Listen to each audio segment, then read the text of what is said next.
एक साल के अंदर, यहाँ पर दिया है 806% का रिटर्न। अब यहाँ पर अगर हम देखा जाए इसका डिस्कस क्यों कर रहे हैं, क्योंकि यहाँ पर देखिए अपर सर्किट लगा हुआ है। रीज़न क्या है अपर सर्किट का वो भी देख लेंगे, लेकिन उससे पहले कंपनी के फाइनेंशियल पर एक नज़र मार लेते हैं। होल्डिंग्स पैटर्न जो मैं सबसे पहले देखता हूँ उसका ही डिस्कस करते हैं। तो देखिए होल्डिंग पैटर्न्स की बात करें तो प्रोमोटर्स के पास है 51% की होल्डिंग, और FII में देखो तो अभी 1.28% से बढ़कर उन्होंने अपना स्टेक जो है 3.3% किया है। यानी कि FII यहाँ पर अपनी पोजीशन को लगातार बढ़ाने की कोशिश कर रहे हैं और उन्होंने किया है। हालांकि ग्लोबल मार्केट में देखें तो FII अभी तक लगातार सेल कर रहे थे, लेकिन इसमें जो है लास्ट मंथ में इन्होंने अपनी पोजीशन को बढ़ाया है। अब चलिए फाइनेंशियल की अगर बात करें तो इसमें देखिए कैश फ्लो की बात करें तो यहाँ पर 4.48 करोड़, 16 करोड़ और माइनस के 102 करोड़। तो कैश फ्लो तो इतना अच्छे रिजल्ट नहीं है, लेकिन अगर हम बात करें यहाँ पर टोटल इक्विटीज़ की तो टोटल इक्विटीज़ 27.41 करोड़, 38 करोड़, 49 करोड़, 70 करोड़। बढ़िया यहाँ पर नंबर्स देखने को मिल रहे हैं। एसेट की बात करें तो वो भी आप उसी तरीके से देख सकते हैं बढ़ते हुए नंबर्स में 21, 22, 23, 24, 8.48, 9.36, 26.12, 38.53। बढ़िया है सारी चीज़ें, कोई दिक्कत वाली बात है नहीं।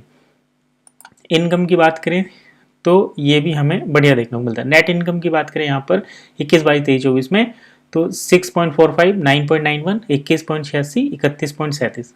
ठीक है। EPS की बात करें तो 4.46, 6.48, 15.10 और 21.67 की हमें यहाँ पर अर्निंग भी देखने को मिल रही है। तो फाइनेंशियल्स बढ़िया हैं, होल्डिंग पैटर्न ज़बरदस्त है। इवेंट की बात करें तो यहाँ पर डिविडेंड वगैरह तो कोई नहीं दिया जाता कंपनी की तरफ से। अब बात कर लेते हैं कि अपर सर्किट क्यों लगा है, कंपनी क्या काम करती है।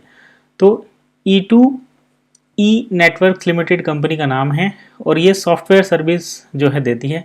कंपनी का मार्केट कैप 8003 करोड़ का है और इनका जो मेन काम है, ये जिस बिजनेस में लगे हुए हैं वो है providing cloud infrastructure. Cloud infrastructure जैसे कि क्लाउड होस्टिंग वगैरह रहती है उस टाइप की सर्विस ये क्लाउड इंफ्रास्ट्रक्चर सर्विस प्रोवाइड करती हैं। Company provides cloud operating management, cloud OPS platform that help in utilization of the threat protection technology. यानी कि ये कहीं ना कहीं साइबर सिक्योरिटी के फील्ड में काम करती हैं। अब यहाँ पर हम बात कर रहे हैं कि इसका जो इसमें ये अपर सर्किट क्यों लगा हुआ है। तो अपर सर्किट की बात करते हैं, इंफॉर्मेशन निकल कर आती है ये रही। L&T Larsen and Toubro E2E networks में 21% का स्टेक खरीदने वाली है। जैसे ही ये खबर आती है निकलकर तो यहाँ पर जो है इसमें अपर सर्किट लगा हुआ है। ऐसी इन्फॉर्मेशन कंपनी के स्टॉक में काफ़ी बढ़िया जो है इम्पैक्ट डालती हैं और यही रीज़न है कि इसके स्टॉक में हमें इतना बड़ा उछाल देखने को मिल रहा है। अपर सर्किट एक ही दिन में 5% और उसके बाद सर्किट लग गया और ये कहानी सुबह 1 घंटे के अंदर ही होगी थी, पौन घंटे के, उसके बाद अपर सर्किट, यानी कि और ऑर्डर थे नहीं। और अगर पूरा वीक देखा जाए तो एक हफ्ते में 21% का और लगातार सर्किट लगा हुआ है।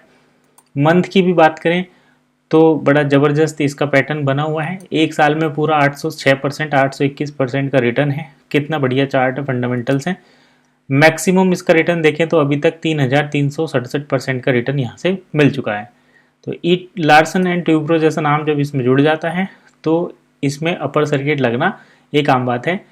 बिजनेस स्टैंडर्ड से ये खबर हम यहाँ पर इंक्लूड कर रहे हैं। 1407 करोड़ रुपए में ये जो है इसमें खरीदारी करने वाले हैं। तो ओवरऑल ग्रोथ बढ़िया है, यही रीज़न है। अगर करंट प्राइस की बात करें तो यहाँ पर चल रहा है 4740 रुपये और लार्सन एंड ट्यूब्रो का भी लगभग 4,500 रुपये के रेंज में स्टॉक आता है। तो स्टॉक प्राइस अब मैटर नहीं करता, मैटर करता है कंपनी का फंडामेंटल, कंपनी की होल्डिंग पैटर्न, कंपनी के फाइनेंशियल्स। और इसके साथ साथ जो ऐसी इंफॉर्मेशन कोई आ जाती है कि लार्सन एंड ट्यूब्रो जैसा ग्रुप, एक बड़ा ग्रुप जो डाइवर्सिफाइड बिजनेस करता है, यानी कि लार्सन एंड ट्यूब्रो को आप कंस्ट्रक्शन के तौर पर जानते हैं लेकिन ये हर फील्ड में है। ये जो यहाँ पर मल्टीपल जैसे टेक्नोलॉजी में भी हैं। अब ये इन्होंने टेक्नोलॉजी वाली कंपनी में ये फंड लगा रहे हैं, यानी कि इसके 21% हिस्सेदारी को ले रहे हैं। दैट मीन्स अब लार्सन एंड ट्यूब्रो को आप टेक्नोलॉजी फर्म में भी देख सकते हैं। तो इसी तरीके से ये तो पूरा ग्रुप है। तो जब ऐसे किसी ग्रुप को यहाँ से इसमें स्टेक ले लिया जाता है 21% का, तो उस स्टॉक में ग्रोथ के चांसेस आप खुद ही देख सकते हैं। और साइबर सिक्योरिटी एक बढ़िया है। कंसर्न है। तो काफ़ी मतलब ग्रोथ ओरिएंटेड मुझे ये बिज़नेस लगता है। फिर भी ये कोई रिकमेंडेशन नहीं है, अपना अपना पूरा रिसर्च एनालिसिस करने के बाद ही यहाँ पर इन्वेस्ट करें। फिलहाल इतना ही, मिलते हैं नेक्स्ट वीडियो में, तब तक के लिए कीप वॉचिंग एसेट गाइड।